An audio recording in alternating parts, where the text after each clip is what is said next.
So we understand that an equation of the type m d squared x by dt squared plus kx is equal to 0 is an equation of a body in simple harmonic motion. I have also given you some basic definitions of some terms like amplitude, frequency, time period, and then again angular velocity and so on. Now I can further write this equation as d squared x by dt squared is equal to minus k by m into x and I can also write this as sum equal to minus some omega squared into x. So let us remember that this k by m is equal to omega squared, and from there I can say that omega is equal to root over of k by m, and from there I can say that time period is equal to 2 pi by omega, that means 2 pi into root over of m by k. Similarly, frequency is equal to 1 by time period, and then we can do the rest of the derivations. Okay. Now our aim is not that. Our aim is to look at this equation and then see if there are any solutions. So for the sake of understanding, I'll rewrite the thing again, saying that d squared x by dt squared is equal to minus omega squared into x. What does this mean? So this means I have a function something x which on its second derivative gives me the function itself. So I have differentiated the function 2 times, and after having differentiated it 2 times I got back the original function. So what kind of functions have this property? Suppose I have sin x, or this is a function of t. So suppose I say x is equal to sin t. Its first derivative is cos t, then its second derivative becomes minus sin t. So it meets this category. Suppose I say x is equal to cos t. Its first derivative is sin t minus sin t, and its second derivative is minus cos t. So it also meets this this condition. Suppose I say e power x. So its first derivative is e power x, its second derivative is also e power x. This also meets the criteria, but this doesn't give me the negative sign. So when I look for a solution for this, I have to look at a sine function, a trigonometric function. So either a cos function or a sine function could be a possible solution to this equation. So I can say that x is of the form some sin t or cos t. Now what is x? So what is x? X is the displacement of the body. That means if you take a pendulum and then you allow it to have simple oscillations, its displacement is represented by this. Now, two things. One, when I differentiated x, I not only got x, but I got a constant to x. So my function will not just be a sin t, but it would be something like sin omega t, so that the first derivative is omega cos omega t, and the second derivative is omega squared sin omega t with a negative sign. So I hope you understand how this constant came about in the answer to the differential equation.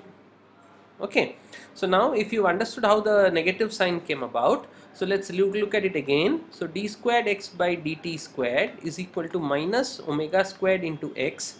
So on second derivative I am getting the function and I am getting an omega squared. So this omega must be a constant which is there in the function. So my solution looks like this: x is equal to some sin omega t, or x is equal to some cos omega t.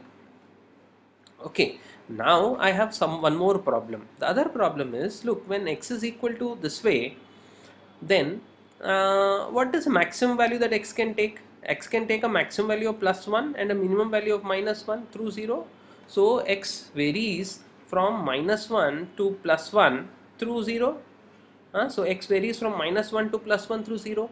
But there is no rule that the amplitude should always be a unit amplitude. The amplitude may be a different amplitude.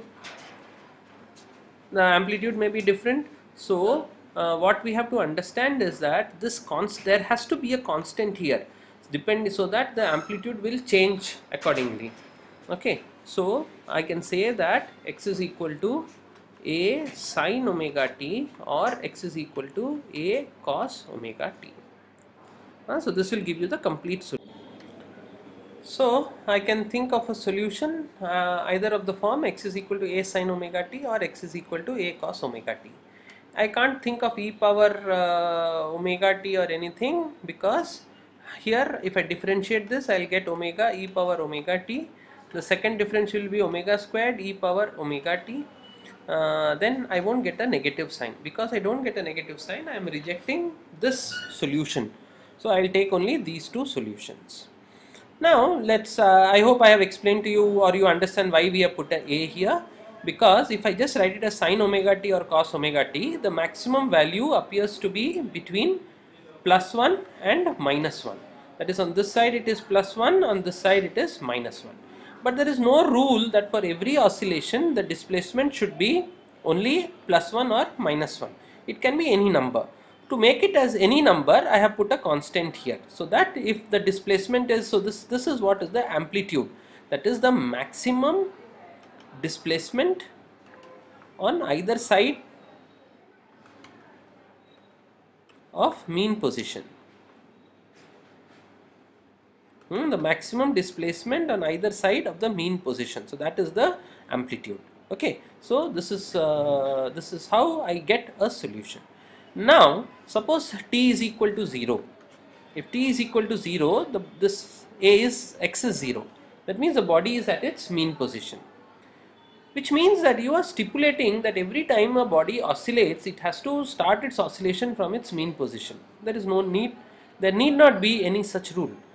Nor if it was this, the body has to be here. Even that need not be the case.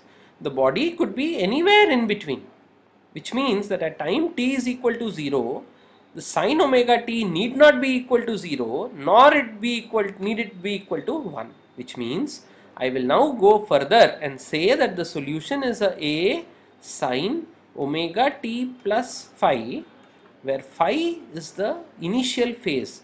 That means at time t is equal to 0, what is the angular position of the body? Okay, so this gives me the complete solution to the differential equation.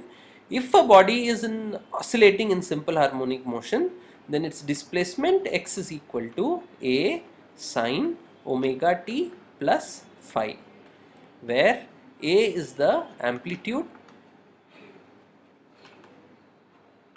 omega is the angular velocity,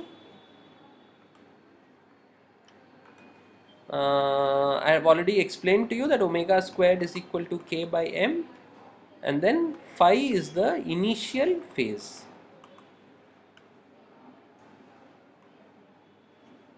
Okay, so this is the complete solution. Now here it appears that the body is moving only along x-axis. There is no such rule. The body may be moving along the y-axis also. So I can say x is equal to a sin omega t plus phi, or I can say y is equal to a sin omega t plus phi. Okay, so where a stands for amplitude and everything else is the same. That is, the body is moving along a straight line. Either it could be along x-axis or it could be along y-axis. Okay, so let us just have a small recap of what we are saying. So we are saying that a body moves in SHM if there is a restoring force, and if it is moving in SHM, there is a differential equation which explains its motion, and the solution to that differential equation is this. Then I have explained to you what is the meaning of amplitude. I have explained to you what is the meaning of time period. I have explained to you what is the meaning of frequency. I have explained to you what is the meaning of the initial phase. Yeah, so these are all the different things that we have understood. Okay, so we will proceed and then we will see what more can be learned.